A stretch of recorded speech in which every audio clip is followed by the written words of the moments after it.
Bismillahirrahmanirrahim. Assalamualaikum warahmatullahi wabarakatuh. Alhamdulillah. Alhamdulillahi wa kafa.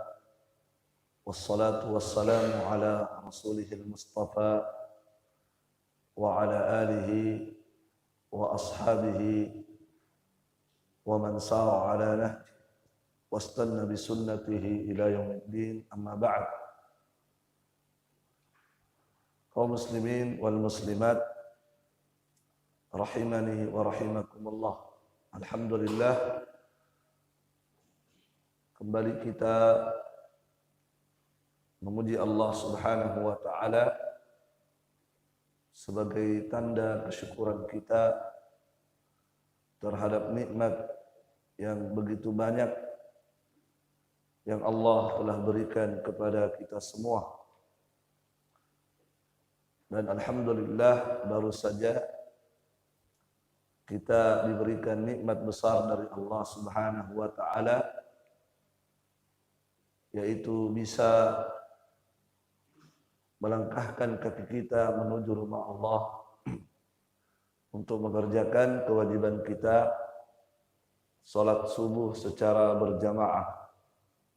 Maka ini merupakan nikmat dari sekian banyak nikmat Allah Subhanahu wa taala.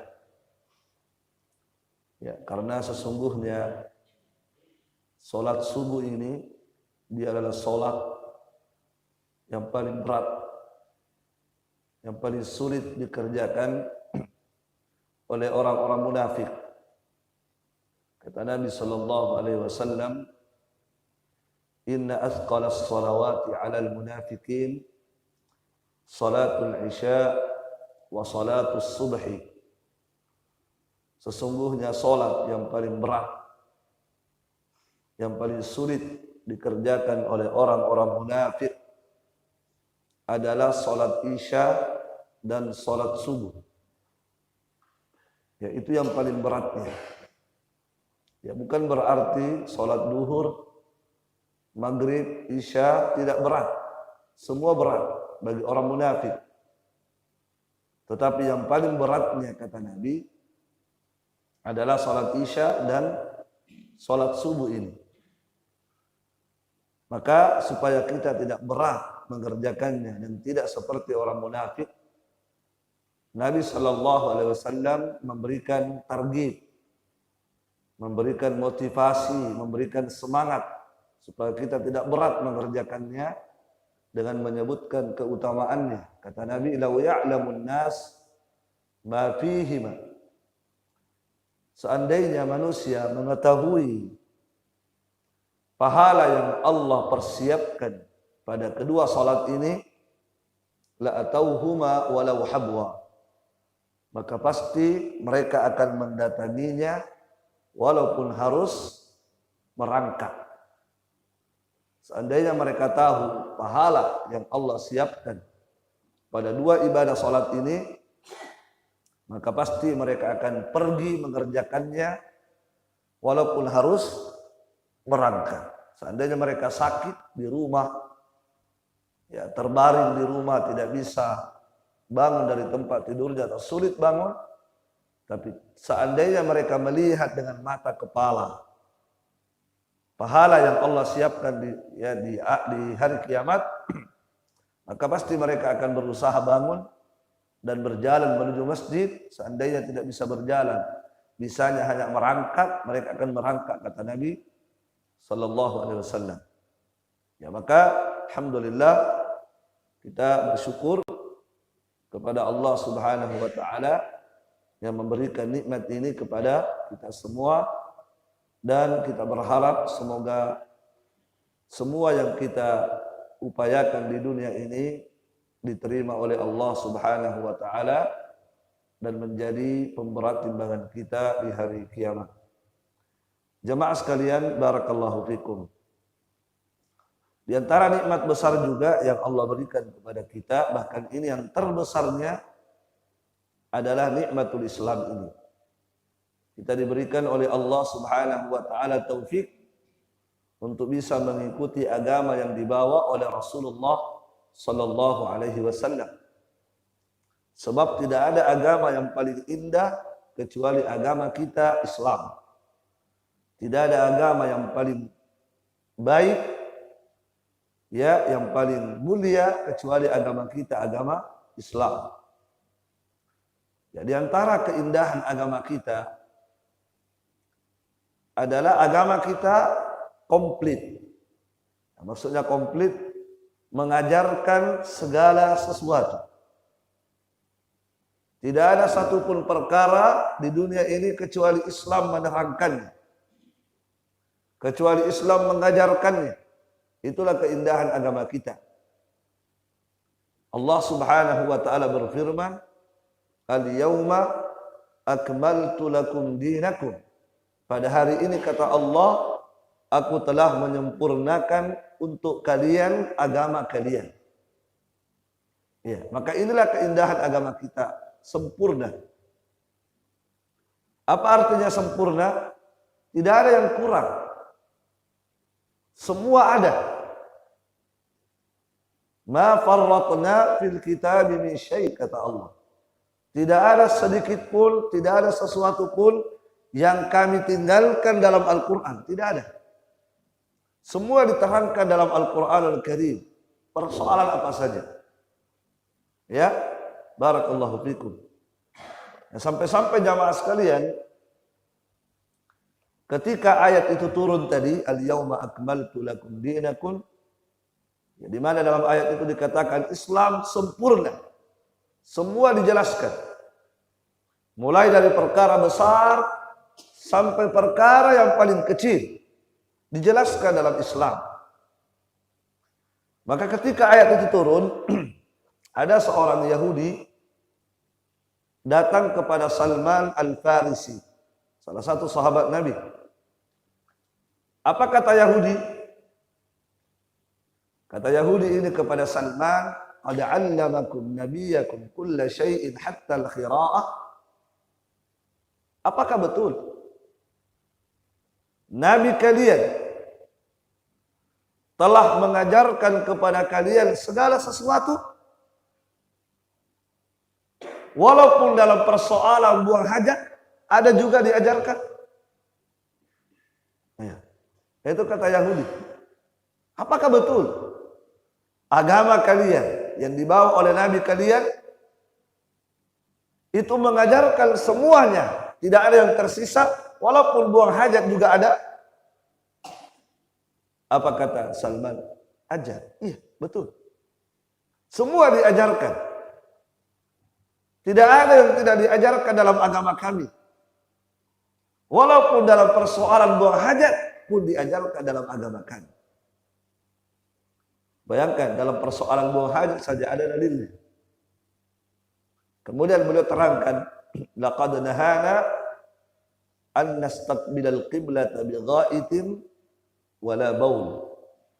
Sungguh Nabi kami telah mengajarkan kepada kami adab-adab buang hajat. Ya. Nabi melarang kami ketika buang hajat menghadap ke kiblat atau membelakangi kiblat. Wa annastanjiya bil yamin. Nabi mengajarkan kepada kami ketika buang hajat untuk tidak istinja menggunakan tangan kanan. Ya. Demikian pula Nabi mengajarkan kepada kami wa annastanjiya wa alla nastanjiya bi aqalla min salasati ahjar. Dan Nabi juga mengajarkan kepada kami ketika istinja menggunakan batu supaya jangan kurang dari 3 batu.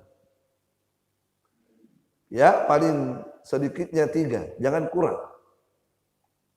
Dan Nabi juga mengajarkan kepada kami ketika kami istinja untuk tidak istinja menggunakan raji'i dabbatin aw adhm. Untuk tidak menggunakan istinja kotoran-kotoran binatang yang sudah kering, demikian pula tulang-tulang. Subhanallah. Perhatikan bagaimana agama kita mengatur sedemikian rupa, menjelaskan sedemikian rupa Mulai dari perkara yang paling besar, perkara tauhid, sampai perkara yang paling kecil tadi. Buang hajat, cara makan, ada semua. Ya. Apa yang dilakukan kalau pakai sendal? Ada. Sebelum pakai sendal, ada aturannya. Saat pakai sendal, ada aturannya. Ketika akan melepaskan sendal, ada aturannya. Ada. Dalilnya ada semua. Apalagi? Semua ada. Mau makan, mau minum, mau tidur. Semua ada. Bahkan mau melampiaskan syahwat suami istri, itu juga ada aturannya dalam Islam. Dijelaskan dengan jelas dalam agama kita. Lengkap. Ya. Nah, jamaah sekalian, di antara keindahan Islam, kesempurnaan Islam, Islam juga mengajarkan kepada pemeluknya untuk beradab. Untuk beradab. Mengajarkan adab-adab kepada pemeluknya. Dan tidak ada agama yang mengajarkan adab yang indah melebihi Islam. Sehingga kita umat Islam itu tidak butuh diajari adab oleh agama lain. Tidak perlu kita mengambil adab dari agama lain. Kenapa? Sebab agama kita sudah mengajarkan adab yang paling indah. Dan harusnya mereka yang mengikuti adab Islam. Bukan kita yang mengikuti adab mereka. Kenapa? Karena adab Islam itu jauh lebih indah daripada adab yang mereka ajarkan. Barakallahu fikum. Maka umat Islam itu hendaknya mereka beradab. Iya. Apalagi kalau dia orang yang berilmu. Orang yang belajar ilmu agama harus lebih beradab daripada mereka yang tidak belajar ilmu agama. Sebab tidak ada manfaatnya seorang belajar ilmu kalau dia tidak punya adab. Tidak ada manfaatnya. Apa kata Abdullah ibn Mubarak rahimahullah? Abdullah ibn Mubarak berkata, la yambulur rajul, la yambulu binaw'in minal ilm ma lam yuzayyin ilmahu bil amal. Ya. Ma lam yuzayyin ilmahu bil adab. Kata beliau, seseorang itu tidak akan mungkin mulia. Dia tidak akan mulia dengan satu jenis ilmu yang dia miliki. Ya. Padahal seharusnya ketika dia punya ilmu, ilmu itu menjadikan dia mulia kan? Ilmu memuliakan manusia. Tetapi apa kata beliau? Orang itu tidak akan mulia dengan satu jenis ilmu yang dia miliki selama dia tidak menghiasi ilmunya dengan adab. Kalau dia tidak hiasi ilmunya dengan adab, perindah ilmunya dengan adab, maka ilmu itu tidak akan menjadikannya mulia. Jelas ya? Ya, maka kita seluruhnya butuh untuk memperhatikan perkara ini. Ya. Apalagi dalam Al-Quran, Allah Subhanahu wa taala berfirman, ya ayyuhalladzina amanu qu anfusakum wa ahlikum nara. Wahai para suami. Ini ayat ditujukan kepada suami. Wahai para laki-laki, dan jaga keluargamu dari pedihnya azab Allah Subhanahu wa taala. Jaga.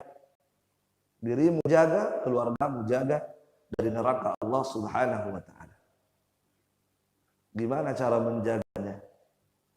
Dijelaskan oleh para ulama tafsir, di antaranya Ali bin Abi Thalib, adalah allimuhum wa addibuhum. Gimana cara kita menjaga keluarga kita dari azab Allah Subhanahu wa taala? Kata Ali bin Abi Thalib, allimuhum, ajarkan kepada mereka ilmu. Ajari mereka ilmu agama. Ajari istrimu ilmu agama.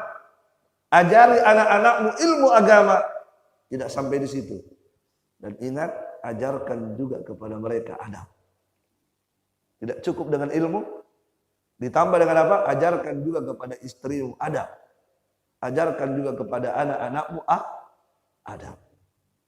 Maka itulah sebab-sebab yang bisa melindungi kita dan keluarga kita dari azab Allah Subhanahu wa ta'ala.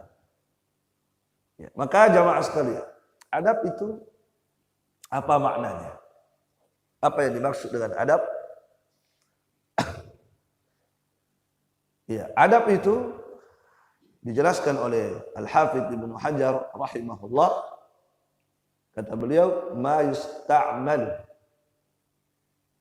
Ya, wa isti'malu ma yuhmadu qawlan wa fi'lan. Itu adab. Isti'malu ma yuhmadu qawlan wa fi'lan. Adab itu adalah sebuah kata yang digunakan terhadap segala sesuatu yang terpuji. Itu adab. Kata yang digunakan terhadap semua yang terpuji, apakah ucapan atau perbuatan. Itu namanya adab.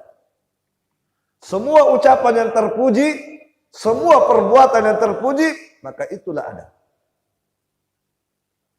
Maka tatkala seorang muslim punya ucapan yang tidak terpuji, berarti dia kurang beradab. Ketika ada seorang muslim punya tindakan yang tidak terpuji, maka dia kurang beradab. Apalagi kalau ucapannya tidak terpuji, perbuatannya pun tidak terpuji, maka orang itu tidak beradab. Jelas? Jadi adab itu apa? Ucapan terpuji, perbuatan terpuji. Masya Allah. Ya, makanya tadi Abdullah bin Mubarak mengatakan apa? Seseorang bagaimanapun banyaknya ilmunya, kalau ucapannya tidak terpuji, perbuatannya tidak terpuji, maka ilmunya tidak menjadikannya mulia. Tidak mulia dia dengan ilmunya. Malah, ya, manusia akan memandang dia dengan pandangan yang jelek. Kenapa? Masa ada orang belajar ilmu agama begitu kelakuannya? Subhanallah. Masa ada orang bertahun-tahun belajar, sudah jenggotnya panjang, putih lagi jenggotnya, tapi ucapannya seperti itu, perbuatannya seperti itu, tidak menunjukkan akhlak penuntut ilmu. Ya, makanya ulama dulu itu, ikhwas sekalian, mereka sebelum belajar ilmu agama, mereka belajar adab dulu. Supaya apa? Supaya ilmunya bisa indah dengan adab. Mereka belajar dulu ilmu adab dulu, baru mereka belajar ilmu agama. Mereka lihat-lihat dulu bagaimana syekhnya. Sebelum mengambil ilmu dari syekh, mereka pelajari dulu bagaimana syekhnya kalau berbicara, bagaimana syekhnya kalau menghadapi muridnya, bagaimana syekhnya kalau menghadapi kaum muslimin, bagaimana syekhnya kalau menghadapi tetangganya. Dipelajari oleh mereka. Oh, begini ternyata. Sehingga mereka semakin semangat belajar. Kenapa? Karena mereka tahu bahwa ternyata dengan ilmu menjadikan orang semakin baik. Barakallahu fiikum. Ya. Kaum muslimin wal muslimat rahimani wa rahimakumullah. Nah, di antara adab yang penting untuk diperhatikan oleh kaum muslimin, terutama para penuntut ilmu, adalah adab bertetangga. Dan ini pembahasan yang diberikan kepada kami pada kesempatan ini, yaitu adab bertetangga. Ya, ini akan kita bahas. Kaum muslimin wal muslimat rahimakumullah. Kalau kita berbicara adab bertetangga, itu intinya dua. Adab kita kepada tetangga, garis besarnya dua. Yang pertama, berbuat baik kepadanya, memuliakannya. Yang kedua, jangan menyakiti dan mengganggunya. Itu saja. Berbuat baik kepadanya, muliakan dia, dan jangan menyakitinya sedikit pun, apakah dengan ucapan atau perbuatan. Kalau kita sudah bisa mewujudkan ini dua, kita sudah beradab kepada tetangga kita. Berbuat baik kepadanya. Yang kedua apa tadi? Jangan ganggu dan sakiti. Baik. Pertama, berbuat baik kepada tetangga. Inilah adab kita. Apakah berbuat baik dengan ucapan atau berbuat baik dengan perbuatan? Iya. Dan inilah tanda keimanan. Inilah bukti keimanan seseorang. Seseorang tidak akan sempurna imannya sampai dia berbuat baik kepada tetangganya. Kata Nabi SAW, "Man kana yu'minu billahi wal yawmil akhir, falyukrim jarahu." Siapa yang beriman kepada Allah dan hari akhirat, maka hendaklah dia memuliakan tetangganya. Dalam riwayat yang lain, falyuhsin ila jarihi. Hendaklah dia berbuat baik kepada tetangganya. Coba lihat hadis itu. Ya. Nabi SAW dalam hadis itu mengaitkan keimanan dengan apa? Dengan berbuat baik kepada tetangga. Dikaitkan itu keimanan dengan berbuat baik kepada tetangga. Artinya apa? Artinya adalah berbuat baik kepada tetangga bagian dari iman seseorang. Bukti dari keimanan seseorang. Yang mana ketika seseorang tidak berbuat baik kepada tetangganya, maka mustahil dia bisa menyempurnakan imannya. Tidak akan sempurna imannya sampai dia berbuat baik kepada tetangganya. Ya. Nabi SAW itu sampai memberikan wasiat. Bayangkan, sampai Nabi memberikan wasiat. Wasiat kepada Abu Hurairah.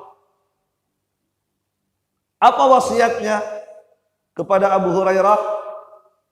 Kata Nabi, "Ya Abu Hurairah, wahai Abu Hurairah, ittaqi maharim Allah, takun a'badan nas." Jagalah dirimu, lindungilah dirimu, selamatkanlah dirimu dari semua perkara yang diharamkan oleh Allah. Maka engkau akan menjadi manusia yang paling ahli ibadah. Engkau akan menjadi manusia yang ahli ibadah, mengalahkan semua ahli ibadah yang ada. Jaga dirimu dari semua yang diharamkan oleh Allah, maka engkau akan menjadi manusia yang paling ahli ibadah. Itu satu. Warda bima qasama Allah, takun aghnan nas. Dan ridalah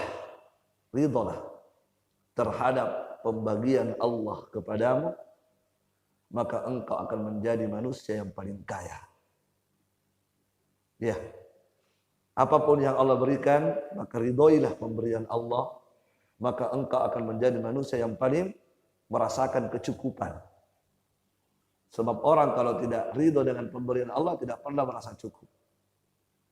Itu dua ya. Yang ketiga kata Nabi, wa ahsin ila jarika takun mu'mina. Itu yang ketiga. Berbuat baiklah kepada tetanggamu, maka engkau menjadi mukmin yang sebenarnya.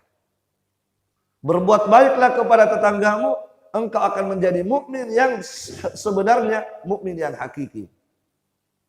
Kemudian berikutnya, ya, wala tuksir ad-dhahik. Jangan banyak tertawa. Fa inna kathratud dhahik tumitul qalba. Karena banyak tertawa mematikan hati. Jangan banyak tertawa, karena banyak tertawa itu bisa mematikan hati seseorang. Hadis ini dihasankan oleh Asy-Syaikh Al-Albani rahimahullahu taala. Perhatikan hadis ini jamaah sekalian. Lihat bagaimana ayat dan hadis tadi itu menjelaskan dan memerintahkan kita untuk berbuat baik kepada tetangga. Dan lihat bagaimana ayat, bagaimana hadis mengaitkan dengan iman. Ya, dikaitkan dengan iman. Bahkan Jibril alaihi salam, Jibril itu kata Nabi sallallahu alaihi wasallam, "Mazala Jibril yughsini bil jar." Itu Jibril selalu datang kepadaku, selalu datang. Ya, apa maksud kedatangannya? Kata Nabi, selalu datang berwasiat kepadaku untuk berbuat baik kepada tetangga, memperhatikan tetangga. Selalu datang. Baru datang, datang lagi. Baru datang, datang lagi. Apa yang maksud kedatangannya? Mengingatkan kepadaku, mewasiatkan kepadaku untuk memperhatikan itu tetangga. Hatta dhalantu annahu sayuwarrithu. Hingga saking seringnya datang Jibril mengingatkan tentang tetangga, saya khawatir. Saya mengira bahwa boleh jadi nanti tetangga akan menjadi ahli waris kita. Boleh jadi tetangga nanti Allah akan jadikan sebagai ahli waris kalau kita meninggal. Kenapa? Karena seringnya datang Jibril mengingatkan tentang tetangga kita. Subhanallah. Barakallahu fikum. Jadi kita yang punya tetangga, muslim atau kafir tetangga kita, muslim atau kafir, tetap kita diwajibkan untuk berbuat baik kepadanya. Itulah adab kita. Ya. Ya, tentunya berbuat baik itu banyak. Banyak perbuatan baik yang bisa kita lakukan. Ya, di antaranya ya, perbuatan baik kita adalah kalau kita memasak. Kalau kita memasak, kalau tidak bisa tiap hari, sesekali. Sesekali kita mengirimkan masakan kita kepada tetangga. Membagi masakan kita kepada tetangga. Itulah adab. Jelas ya? Kita masak apa? Usahakan berbagi dengan tetangga apa yang kita masak. Intinya berbagilah kepada tetangga. Apa yang kita miliki kita bagi. Apa kata Nabi sallallahu alaihi wasallam? Ya Abu Dzar, wahai Abu Dzar, idza tabakhta maraqah. Kalau engkau memasak masakan yang berkuah. Kalau engkau memasak masakan yang ada kuahnya. Coto, bakso, apa saja yang berkuah, sayur. Fa'aktsir ma'ah. Perbanyak kuahnya. Kalau isinya sedikit, kuahnya perbanyak. Wa ta'ahad jiranak. Kemudian kuahnya bagi kepada tetangga. Kalau isinya kurang atau tidak cukup, maka kuahnya perbanyak, kuahnya bagikan kepada tetangga. Beri kepada tetangga itu kuah. Masya Allah. Ya. Jadi kalau antum masak Indomie, ya, antum saring dulu Indomie mie-nya, ambil mie-nya, kasih kuahnya tetangganya. Nah itu. Kenapa? Karena hadisnya begitu. Begitu maksudnya hadis. Antum masak palu basah, kasih kuahnya, palu basahnya antum ambil. Begitukah maksudnya hadis? Kalau teksnya hadis begitu, tapi bukan begitu maksudnya Nabi. Maksudnya Nabi itu dorongan. Nabi mendorong kita. Artinya, kalau memang tidak bisa lagi dibagi itu dagingnya, ya kuahnya saja perbanyak. Yang penting kamu beri, itu maksudnya Nabi. Bukan berarti kita punya daging 3 kilo, kita masak itu 3 kilo, baru kuahnya saja dikasih. Bukan begitu maksudnya. Ya, tetapi maksud daripada Rasulullah adalah bagaimana Anda berbagi dengan apa yang Anda miliki. Ya. Jangan sampai aroma masakan kita tercium di tetangga kita yang miskin, yang tidak bisa masak. Kemudian tetangga kita hanya menikmati aromanya. Jangan sampai seperti itu. Ya, bau datu beli jenoi bela. Nah. Agak situ main hasu. Baik, jemaah sekalian, berbagi ya. Apa kata Nabi kepada wanita muslimat? Ya nisa'al muslimat. Wahai wanita muslimah, wahai para istri. Sebab umumnya yang masak itu istri. Tapi kadang-kadang juga suami yang masak. Karena istri tidak pintar masak. Tidak apa-apa. Tidak apa-apa ya. Istri diajari masak oleh suami. Taib. Apa kata Nabi? Wahai nisa'al muslimah. Wahai para wanita muslimah. La tahkiranna jaratun li jaratiha. Janganlah engkau meremehkan pemberianmu kepada tetanggamu. Beri. Dan jangan remehkan. Beri apa yang bisa kamu beri. Dan jangan remehkan kebaikan itu. Walau bifirsini syatin. Walaupun yang kamu berikan kepada tetanggamu hanyalah pirsinnya kambing. Hanyalah apa? Pirsin kambing. Apa itu pirsin? Apanya itu kambing? Pirsin. Kepalanya? Kalau kepalanya mantap. Ya.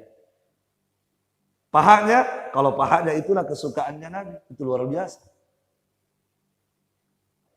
Tapi bukan itu yang dimaksud oleh Nabi. Yang dimaksud oleh Nabi adalah pirsin kambing. Pirsin itu apa?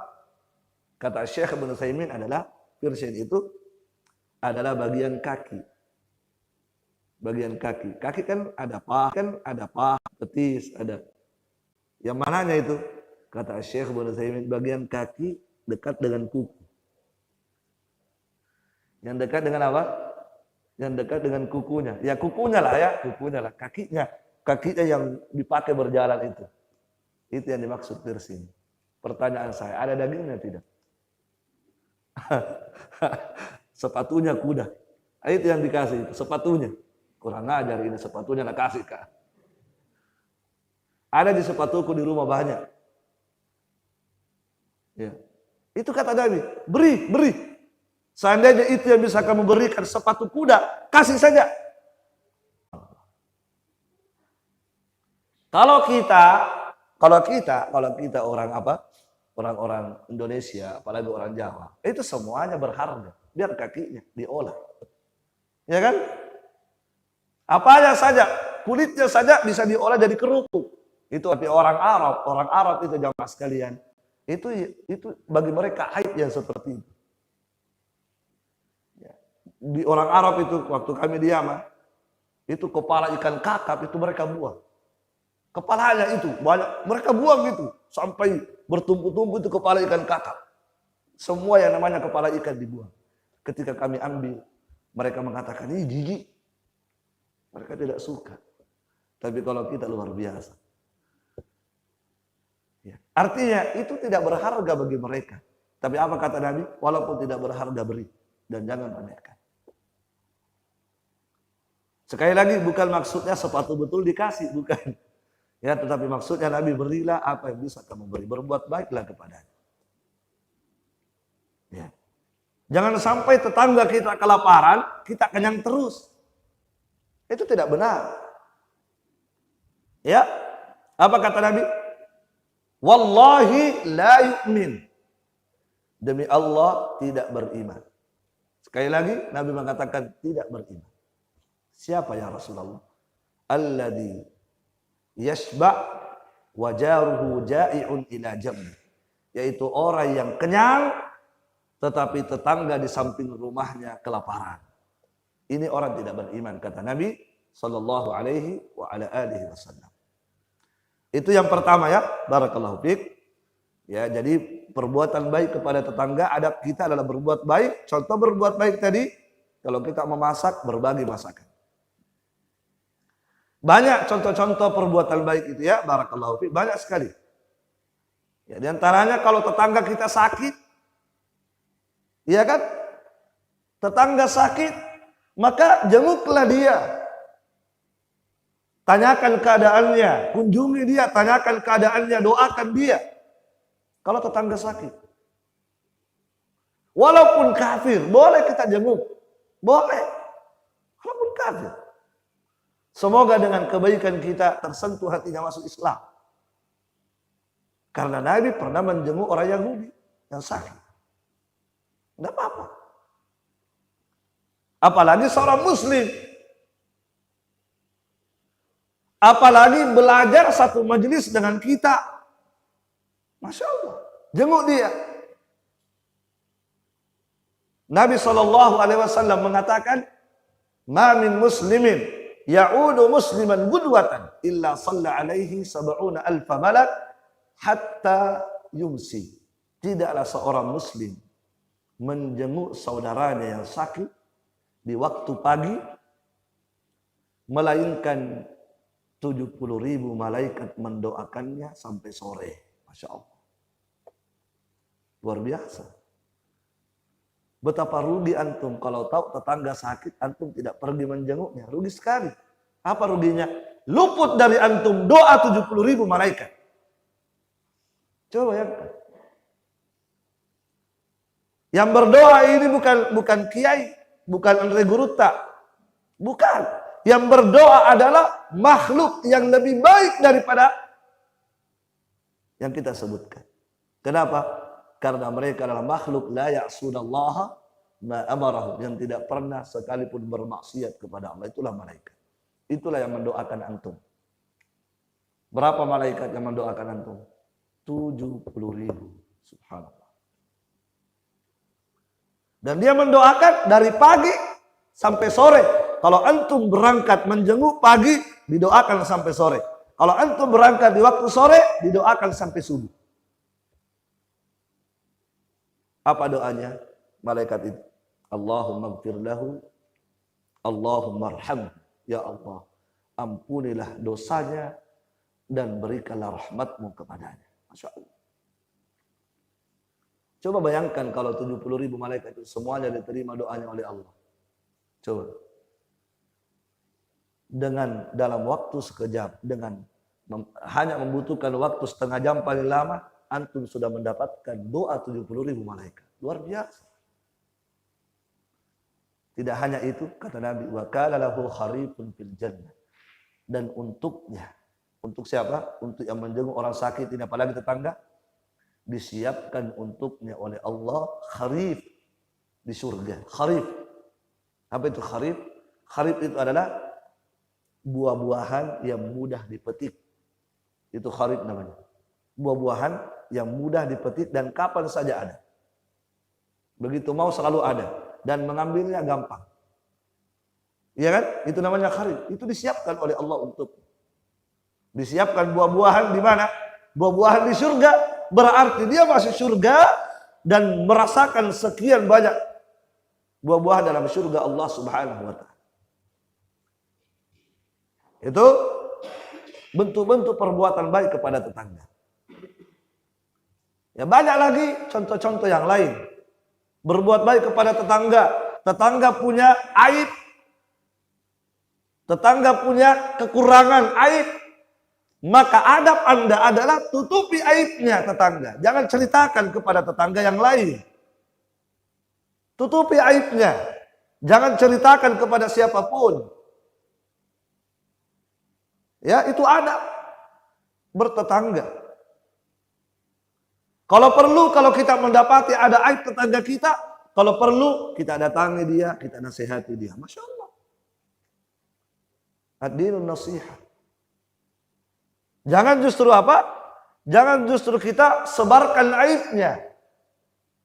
Jatuhkan saudara kita dengan aib itu. Jangan. Kata Nabi SAW, man satara muslima, satarahu Allahu fid dunya wal akhirah. Siapa yang menutupi aibnya seorang muslim, maka Allah akan menutupi aibnya di dunia dan di akhirat. Masya Allah. Di hari kiamat Nabi pernah mengatakan ada orang dipanggil oleh Allah di hari kiamat. Dipanggil. Setelah itu Allah memberikan hijab supaya tidak dilihat oleh orang lain. Dipanggil berdua-duaan dengan Allah. Setelah dekat dengan Allah dikasih hijab supaya tidak dilihat oleh orang lain. Setelah itu dikeluarkan catatan-catatan jeleknya oleh Allah. Dikeluarkan CCTV-nya. Nih. Ini maksiat yang kamu lakukan jam sekian di hari ini tempat ini nih. Di mana? Apa kata dia? Betul ya Allah. Diakui semua. Ini lagi, keluar lagi, ini lagi. Dibongkar semua kejelekan-kejelekan. Ya, Masya Allah. Kata Nabi SAW, hatta dhanna annahu qad halak. Hingga kemudian saking banyaknya CCTV yang diperlihatkan kepadanya, sehingga dia sudah yakin saya hancur dan binasa sudah karena dosa saya. Ketika dia sudah yakin seperti itu, Allah berkata kepadanya, qad satartuha laka fid dunya wa ana aghfiruha laka al-yawm. Sungguh semua kejelekan-kejelekan yang saya perlihatkan tadi itu aku tutupi di dunia. Tidak ada yang tahu kecuali saya. Tidak ada yang tahu. Aku tutupi semua itu. Tidak ada yang mengetahuinya kecuali saya. Dan di hari ini semuanya aku ampuni. Subhanallah. Semuanya aku ampuni. Kira-kira ini mendapatkan seperti ini dari apa ini? Dari upaya dia menjaga aib saudara. Sehingga ketika dia tutupi aib saudaranya, maka di dunia ditutupi juga aibnya oleh Allah Subhanahu wa taala. Sebab jamaah sekalian, kalau Allah tidak menutup aib kita, maka kita tidak bisa berinteraksi. Kalau Allah tidak menutup aib saya, kekurangan saya, mungkin Bapak melihat saya baik hari ini. Tapi ketahuilah banyak keburukan di balik itu yang Bapak tidak ketahui. Hanya Allah yang tahu. Kalau Allah tidak tutupi, Bapak tidak akan mau duduk di hadapan saya mendengarkan saya bicara. Iya kan? Iya. Seandainya dosa itu berbau, kata ulama, seandainya maksiat dosa itu ada baunya, maka tidak ada orang yang sanggup duduk bersama saya. Tidak ada yang mau. Tapi itulah rahmat Allah. Allah menutup apa? Menutupi kejelekan kita. Kalau Allah menutup kejelekan kita, kenapa ini bongkar saudara kita? Allah berusaha menutup aib manusia, akan aib saudaranya. Bertakwalah kepada Allah. Tidak takutlah kamu kepada Allah. Subhanallah. Tutupi aib saudara kita, tetangga kita. Itu berbuat baik ya. Banyak lagi contoh-contoh. Kemudian yang kedua, kita pindah kepada yang kedua. Waktu kita sangat terbatas. Yang kedua tadi apa?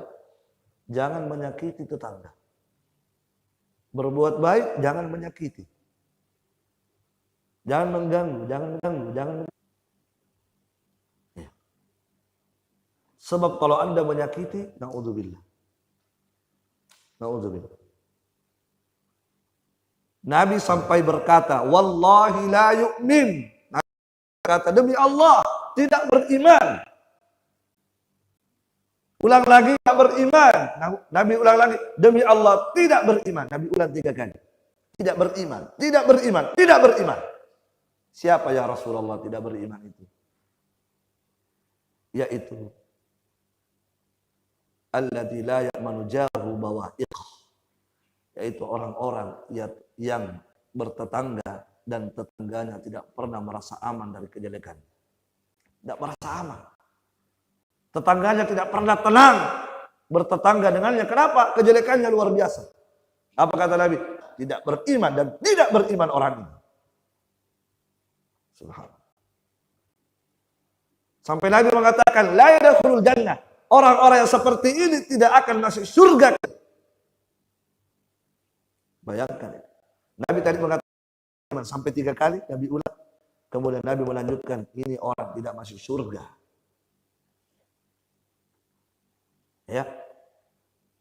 Dan itu dibuktikan dengan hadis Nabi. Ada seorang sahabat datang ke Nabi, ya Rasulullah, punya ada seorang wanita tusallil laila, rajin salat malam, rajin tahajud, wa tasumun nahara, rajin puasa sunnah, wa taf'al, banyak berbuat baik, banyak ibadahnya. Ahli ibadah itu wanita. Salat tahajudnya luar biasa. Tiap malam salat tahajud, apalagi salat duha. Puasa sunnah luar biasa, banyak puasa sunnahnya, Senin Kamis, Ayyamul Bid, luar biasa ini wanita ya Rasulullah. Bukan hanya itu, banyak kebaikan-kebaikan yang lain, umroh, haji dan seterusnya. Tetapi ya Rasulullah, ada satu yang mengganjal bagi kami. Waktu di jiranaha bilisaniha. Dia suka menyakiti tetangganya dengan ucapannya. Dia biasa menyakiti tetangga dengan ucapan-ucapan. Wah, ucapannya luar biasa. Hati tetangga selalu sakit. Ya. Apa kata Nabi? Nabi kemudian berkata, la khaira fiha.